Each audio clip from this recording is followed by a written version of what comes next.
દક્ષિણ ગુજરાતની ધરાનો ખડતલ યુવાન ચૈતન્ય, જેની છાતીમાં પશ્ચિમ બંગાળની સરહદ પરની ઠંડી રાતોમાં વહેલી સવારે ઝાકળની જેમ દેશદાઝ જામી હતી.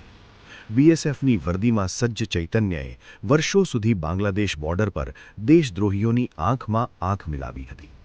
પણ જ્યારે તે વતનમાં વેકેશન પર આવ્યો, ત્યારે તેને ખબર નહોતી કે અહીંની લડાઈ સરહદ કરતાં પણ વધુ ઝેરી છે.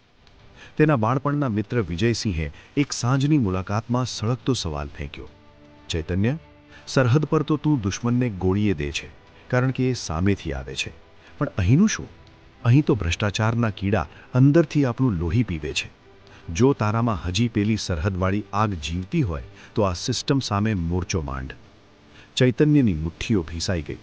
તેણે વર્દી ઉતારી, પણ લોહીમાં રહેલી શિસ્ત અને ન્યાયપ્રિયતા ઉતારી ન શકાઈ. તેણે ખાદીના વેશ વગર જ લોકસેના પાર્ટીનું બ્યુગલ ફૂંક્યું. એક દિવસ ભર બજારમાં હપ્તા વસૂલતા ગુંડામે ચૈતન્યએ પાછળથી પકડીને જ્યારે ગળચી દબાવી, ત્યારે આખું બજાર સ્તબ્ધ થઈ ગયું.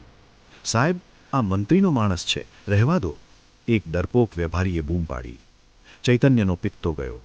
મંત્રીનો હોય કે યમરાજનો, ગરીબની થાળીમાંથી રોટલો છીનવનારનો હાથ મેં તોડતા શીખ્યો છે, જોડતા નહીં. જોતા જોતામાં ચૈતન્ય શ્રમજીવી અને ગરીબોનો મસીહા બની ગયો.